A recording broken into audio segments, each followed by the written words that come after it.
शुभ विचार। जहाँ हृदय न माने वहाँ रुकना नहीं, जिस कार्य में रुचि ना हो उसे करना नहीं, जिसमें सबकी भलाई हो उस कार्य को छोड़ना नहीं, और कठिनाई चाहे कितनी भी हो पर धैर्य कभी त्यागना नहीं।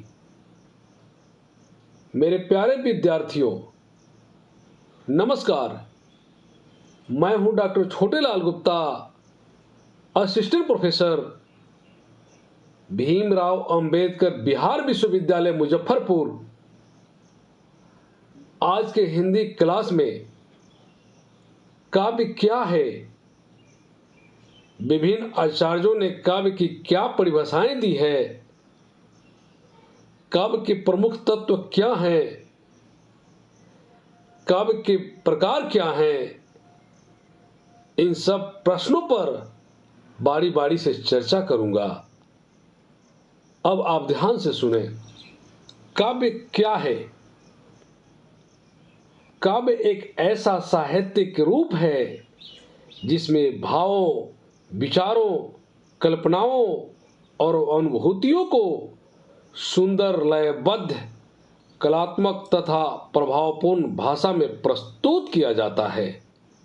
इसका उद्देश्य पाठक या श्रोता के हृदय में रस, सौंदर्य, अनुभूति और संवेदना उत्पन्न करना होता है। काव्य की परिभाषाएं विभिन्न आचार्यों के अनुसार। आचार्य भरत मुनि के अनुसार विभाव, अनुभाव और संचारी भावों की सहयोगिता से जो हृदय में रस उत्पन्न करे वही काव्य है। आचार्य मम्मट के अनुसार वह वाक्य जिसमें रस की प्रधानता हो वही काव्य है।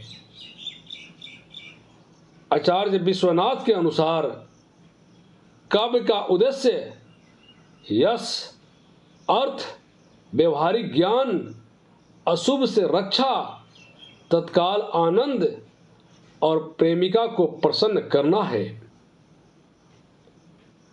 काव्य के प्रमुख तत्व।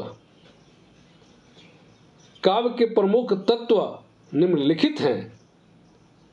पहला, रस यानी भावों की अनुभूति।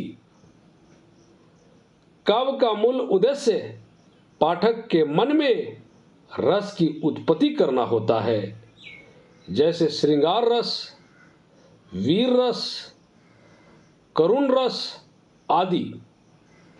दूसरा, अलंकार यानी शब्द और अर्थ की शोभा। काव्य में अलंकारों का प्रयोग भाषा को सुंदर, आकर्षक और प्रभावशाली बनाने के लिए किया जाता है। तीसरा, छंद और लय। कविता में विशेष प्रकार की मात्राओं और यति विधान होता है जिससे उसमें संगीतात्मकता आती है। चौथा, काल्पनिकता और भावुकता। काव्य में कल्पना शक्ति का प्रमुख स्थान होता है जो सामान्य घटनाओं को भी अद्भुत बना देता है। पांचवा, वास्तविकता और सौंदर्य।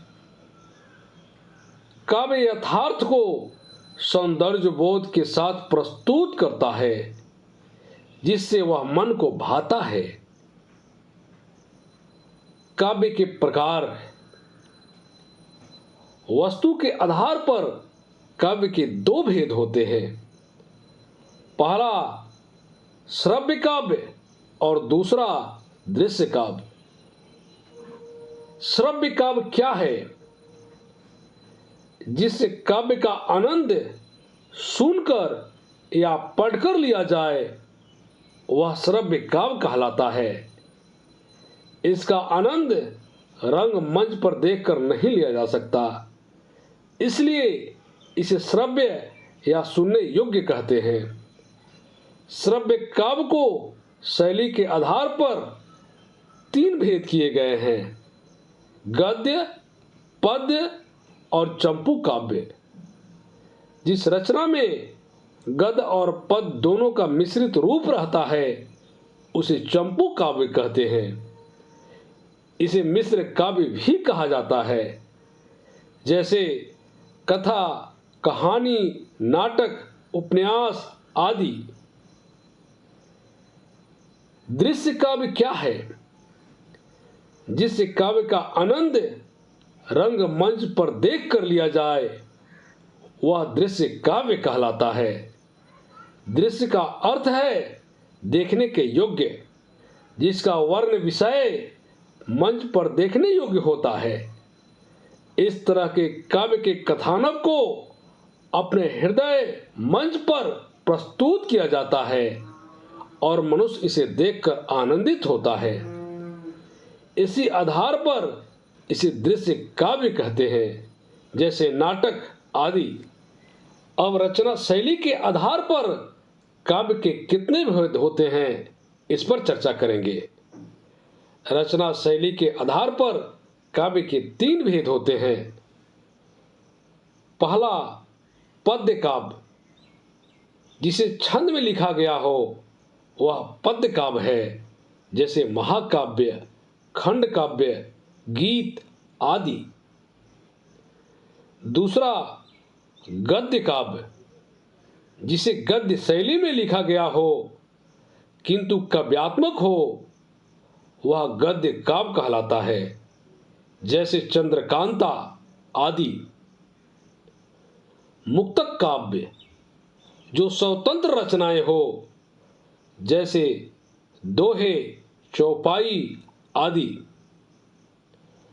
अतः हम कह सकते हैं कि काव्य वह साहित्यिक साधन है जो मानव हृदय के भावों को कलात्मक भाव में ढालकर सुंदरता और प्रभाव के साथ प्रस्तुत करता है।